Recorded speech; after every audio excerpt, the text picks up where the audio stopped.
ക്രിക്കറ്റിൽ സെഞ്ചുറി എന്നത് ടീമിലെ സ്ഥാനം ഉറപ്പിക്കാനുള്ള യോഗ്യതയല്ല, മറിച്ച് പുറത്താക്കപ്പെടാനുള്ള കാരണമാണോ? സമീപകാലത്തെ ചില ടീം സെലക്ഷനുകൾ പരിശോധിച്ചാൽ ഏതൊരു ക്രിക്കറ്റ് ആരാധകനും ഇങ്ങനെയൊരു സംശയം തോന്നിയാൽ കുറ്റം പറയാനാവില്ല. ന്യൂസിലാൻഡിനെതിരായ ഏകദിന പരമ്പരയ്ക്കുള്ള ഇന്ത്യൻ ടീമിനെ പ്രഖ്യാപിച്ചപ്പോൾ അവിടെ ഏറ്റവും കൂടുതൽ ചർച്ച ചെയ്യപ്പെടുന്നത് ഒരു ഒഴിവാക്കലാണ്. ദക്ഷിണാഫ്രിക്കയ്ക്കെതിരായ അവസാന പരമ്പരയിൽ ഉജ്ജ്വല സെഞ്ചുറി നേടിയ ഋതുരാജ് ഗെയ്ക്വാദിനെയാണ് സെലക്ടർമാർ പുറത്തിരുത്തിയത്. പരിക്കിൽ നിന്ന് മുക്തരായ ശുഭ്മാൻ ഗില്ലും ശ്രേയസ് അയ്യരും ടീമിൽ തിരിച്ചെത്തിയതോടെ ബലിയാടായത് ഫോമിലുള്ള ഋതുരാജാണ്. ഈ സംഭവം ഇന്ത്യൻ ക്രിക്കറ്റ് ആരാധകരെ ഓർമ്മിപ്പിക്കുന്നത് മറ്റൊരു വേദനിപ്പിക്കുന്ന ചരിത്രമാണ്. മലയാളി താരം സഞ്ജു സാംസണിന്റെ അനുഭവം. സഞ്ജുവിന് സംഭവിച്ച അതേ ദക്ഷിണാഫ്രിക്കൻ ട്രാജഡി തന്നെയാണ് ഇപ്പോൾ ഋതുരാജിനെയും വേട്ടയാടിയിരിക്കുന്നത്. റായ്പൂരിൽ നടന്ന ദക്ഷിണാഫ്രിക്കയ്ക്കെതിരായ രണ്ടാം ഏകദിനത്തിൽ ഋതുരാജ് ഗെയ്ക്വാദ് നടത്തിയ പ്രകടനം ആരും മറന്നു കാണില്ല. പ്രതികൂല സാഹചര്യത്തിൽ ക്രീസിലെത്തി 105 റൺസ് നേടി ടീമിൽ കരുത്തായ ഇന്നിംഗ്സ്. ആ സെഞ്ചുറിയോടെ ഏകദിന ടീമിൽ താനൊരു സ്ഥിര സാന്നിധ്യമാകുമെന്ന് ഋതുരാജ് സ്വപ്നം കണ്ടിട്ടുണ്ടാകാം. എന്നാൽ തൊട്ടടുത്ത പരമ്പരയ്ക്കുള്ള ടീം ലിസ്റ്റ് വന്നപ്പോൾ ആ പേര് അതിലില്ല. പരിക്കേറ്റ് പുറത്തായിരുന്ന ക്യാപ്റ്റൻ ശുഭ്മാൻ ഗിൽ ഫിറ്റ്നസ് വീണ്ടെടുത്ത് തിരിച്ചെത്തിയതാണ് ഋതുരാജിന് വിനയായത്. ടീമിലെ 1-ാം നമ്പർ ഓപ്പണറും ക്യാപ്റ്റനുമായ ഗിൽ വരുമ്പോൾ സ്വാഭാവികമായും പകരക്കാരൻ വഴിമാറണം. എന്നാൽ തൊട്ടു മുമ്പത്തെ മത്സരത്തിൽ സെഞ്ചുറി നേടിയ ഒരു താരത്തെ സ്ക്വാഡിൽ നിന്ന് പോലും ഒഴിവാക്കുന്നത് എത്രത്തോളം നീതിയുക്തമാണ്? ഗില്ലിനൊപ്പം ബാക്കപ്പ് ഓപ്പണറെ ഋതുരാജിനെ നിലനിർത്താമായിരുന്നു. എന്നാൽ സെലക്ടർമാർ അതിന് തയ്യാറായില്ല. ഇത് ഇന്ത്യൻ ക്രിക്കറ്റിലെ കടുത്ത മത്സരത്തിന്റെ മാത്രമല്ല, ക്രൂരമായ സെലക്ഷൻ രീതികളുടെ കൂടി തെളിവാണ്. സഞ്ജു സാംസൺ ചരിത്രം ആവർത്തിക്കുന്നു. ഋതുരാജിന്റെ ഈ അവസ്ഥ കാണുമ്പോൾ മലയാളികളുടെ മനസ്സ് 2023 ഡിസംബറിലേക്ക് പോകും. അന്ന് ദക്ഷിണാഫ്രിക്കയിലെ പാളിൽ നടന്ന മത്സരത്തിൽ സഞ്ജു സാംസൺ എന്ന പോരാളി തന്റെ കന്നി അന്താരാഷ്ട്ര ഏകദിന സെഞ്ചുറി കുറിച്ചു. 114 പന്തിൽ 108 റൺസ്. കളിയിലെ താരമായി തിരഞ്ഞെടുക്കപ്പെട്ടതും സഞ്ജു തന്നെ. വിമർശകർക്കുള്ള മറുപടിയായിരുന്നു ആ ഇന്നിംഗ്സ്. ഇനി സഞ്ജുവിനെ ആർക്കും തഴയാനാവില്ലെന്ന് ആരാധകർ വിശ്വസിച്ചു. എന്നാൽ സംഭവിച്ചത് മറ്റൊന്നാണ്. ആ പരമ്പരയ്ക്ക് ശേഷം നടന്ന അടുത്ത ഏകദിന പരമ്പരയിൽ സഞ്ജു സാംസൺ ടീമിൽ നിന്ന് പുറത്തായി. സെഞ്ചുറി അടിച്ച് മാച്ച് വിന്നറായിട്ടും അടുത്ത മത്സരത്തിൽ അവസരം പോയിട്ട് സ്ക്വാഡിൽ പോലും ഇടം ലഭിച്ചില്ല.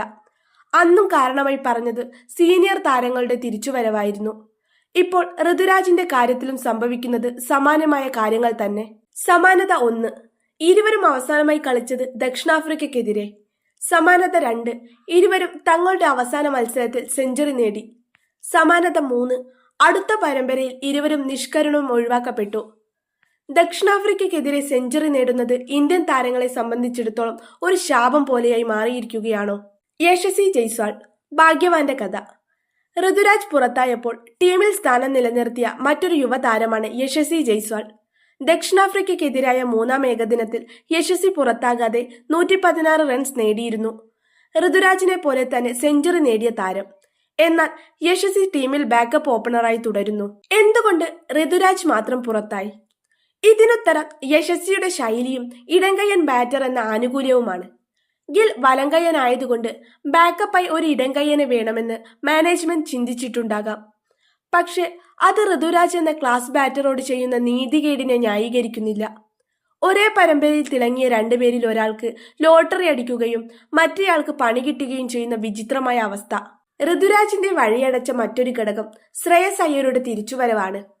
മധ്യനിരയിലെ വിശ്വസ്തനായ അയ്യർ തിരിച്ചെത്തുമ്പോൾ ബാറ്റിംഗ് ഓർഡർ സെറ്റ് ചെയ്യാൻ സെലക്ടർമാർക്ക് ചിലരെ ഒഴിവാക്കിയേ തീരൂ. ഗിൽ ഓപ്പണിംഗിലേക്കും അയ്യർ മധ്യനിരയിലേക്കും വരുമ്പോൾ അധികമായി ഒരു ഓപ്പണറെ സ്ക്വാഡിൽ ഉൾക്കൊള്ളിക്കാൻ സ്ഥലമില്ലാതെ വരുന്നു. KL രാഹുലും ഋഷഭ് പന്തും ഉള്ളപ്പോൾ സ്ക്വാഡ് ബാലൻസ് ചെയ്യുക എന്നത് സെലക്ടർമാർക്ക് തലവേദനയാണ്. പ്രകടനം നടത്തിയാലും രക്ഷയില്ലേ? ഇന്ത്യൻ ക്രിക്കറ്റിലെ നിലവിലെ സാഹചര്യം യുവതാരങ്ങൾക്ക് നൽകുന്ന സന്ദേശം അത്ര ശുഭകരമല്ല. പ്രകടനം നടത്തൂ, അവസരം ലഭിക്കും എന്ന പഴയ പ്രവചനം ഇപ്പോൾ മാറ്റി പറയേണ്ടി വരും. പ്രകടനം നടത്തിയാലും സീനിയർ താരങ്ങൾ വന്നാൽ നിങ്ങൾ പുറത്താകും എന്നതാണ് പുതിയ നിയമം. ഋതുരാജ് ഗെയ്ക്വാദിനെ പോലൊരു താരം, സാങ്കേതിക തികവുള്ള ബാറ്റർ, ആഭ്യന്തര ക്രിക്കറ്റിലും IPLലും റൺസ് വാരിക്കൂട്ടിയ ആൾ, അന്താരാഷ്ട്ര വേദിയിൽ കിട്ടിയ അവസരത്തിൽ സെഞ്ചുറി അടിച്ച ആൾ, എന്നിട്ടും പുറത്തിരിക്കേണ്ടി വരുന്നു. സഞ്ജു സാംസണിന്റെ കാര്യത്തിൽ സംഭവിച്ചതും ഇത് തന്നെയാണ്. 108 റൺസ് അടിച്ച സഞ്ജുവിന് പിന്നീട് ഏകദിന ടീമിൽ ഒരിടം കിട്ടാൻ വർഷങ്ങൾ കാത്തിരിക്കേണ്ടി വന്നു. ഋതുരാജിന്റെ വിധിയും സമാനമാകുമോ എന്നതാണ് ഭയം. ശുഭ്മാൻ ഗില്ലും ശ്രേയസ് അയ്യരും മികച്ച താരങ്ങളാണ്. അവർ ടീമിൽ ഉണ്ടാകേണ്ടവരുമാണ്. എന്നാൽ പകരക്കാരായി വന്ന് കഴിവ് തെളിയിച്ചവരെ പാടെ തഴയുന്നത് ടീമിന്റെ ആത്മവിശ്വാസത്തെ ബാധിക്കും. ബെഞ്ച് കരുത്തെന്ന് നാം അഭിമാനിക്കുമ്പോഴും ആ ബെഞ്ചിലിരിക്കുന്നവർക്ക് അർഹമായ പരിഗണന ലഭിക്കുന്നുണ്ടോ എന്ന് BCCI ചിന്തിക്കണം. ഋതുരാജ് ഗെയ്ക്വാദിന്റെയും സഞ്ജു സാംസണിന്റെയും കണ്ണീർ വീണ പിച്ചുകളിൽ നിന്നാണ് നാളെ പുതിയ താരങ്ങൾ ഉദിച്ചുയരേണ്ടത്. അവർക്കെങ്കിലും നീതി ലഭിക്കുമോ?